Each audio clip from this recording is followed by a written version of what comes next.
Tesla is one of the early pioneers and makes Mr. Elon Musk a household name and rich, very rich.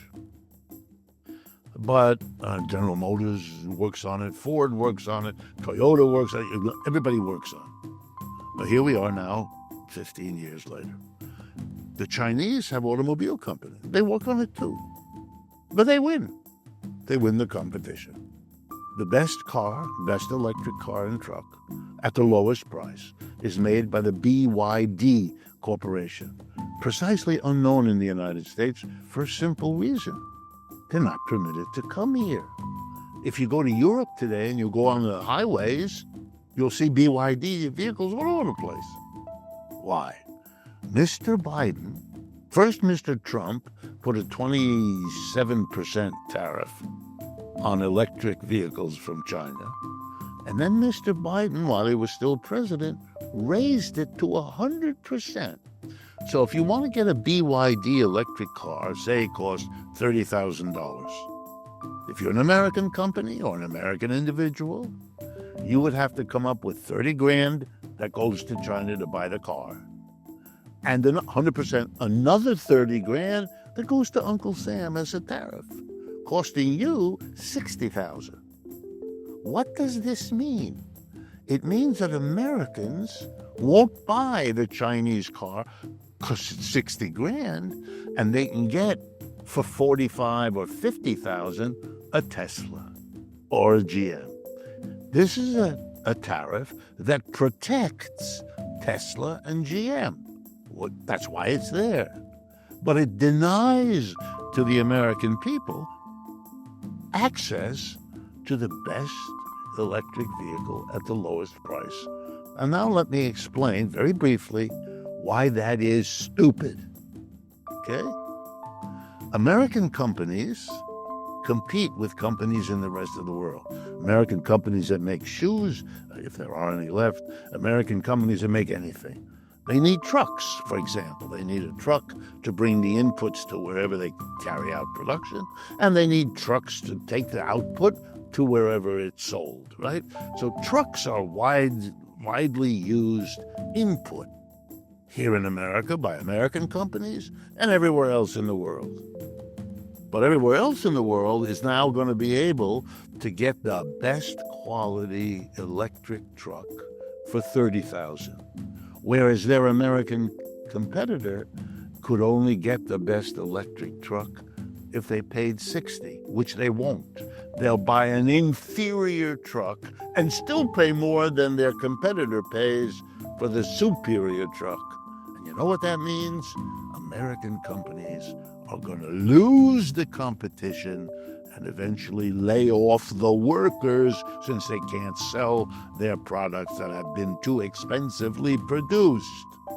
So you're protecting the workers at GM and Ford, but at the expense of not only many other American workers, but I can tell you as a mathematical economist, we cannot know whether the jobs we protect in the automobile industry won't be overwhelmed by the jobs we lose as a result of this tariff.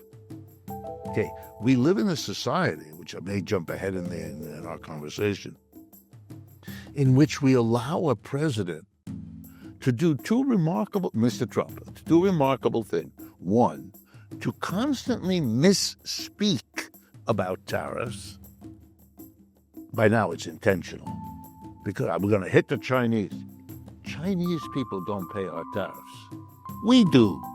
The tariff is a tax on imports. All right? That means the Republican Party, for 100 years, the party advocating tax cuts, has become overnight a party championing taxes, namely tariffs. That already ought to make people go, what's going on here? But he slides out from that by having large numbers of Americans, all the polls show it, think that the tariff is paid by the people over there, non-American. It isn't. No, it's real simple. It isn't. But number two, he never tells you what are the, how do I put this? What are the negatives? What are the side effects of a tariff? Now, tariffs have been around for centuries. There is an immense literature in economics about tariffs. There's nothing new about it. There's nothing unheard of. If you take a course in international trade, in any economics program that I'm familiar with, and I'm familiar with a lot of them, I've taught this material. You teach it. There's a segment of the course about tariffs. And what you do is you teach, when are tariffs used? What do they achieve? What are the problems? What are the negative and positive? And they're both side effects. But we have a president who talks about this is a win-win-win-win situation. This is moronic. It doesn't understand the literature, which never says that. It doesn't understand even what it is doing. And it's a continual fooling of the people into thinking that, we're going to reshore, bring industry back because we're going to make it too expensive for them to. Yes, there'll be some of that. But there'll be all these other things which the literature is full of, because these are lessons that have been learned by people who did this. All of this is magicked away. It's a stunning, that Mr. Trump, he doesn't understand it. It's clear to me, because if he did, the level of lying, maybe he's capable of it, but I'll give him the benefit that I find that hard to understand. But that the New York Times and the others, Paul Krugman writes for the New York Times. He's a Nobel Prize, and his specialty is international trade. He knows. Come on. And many like him know. But there's this America, and that's, again, the legacy of the Cold War. You don't.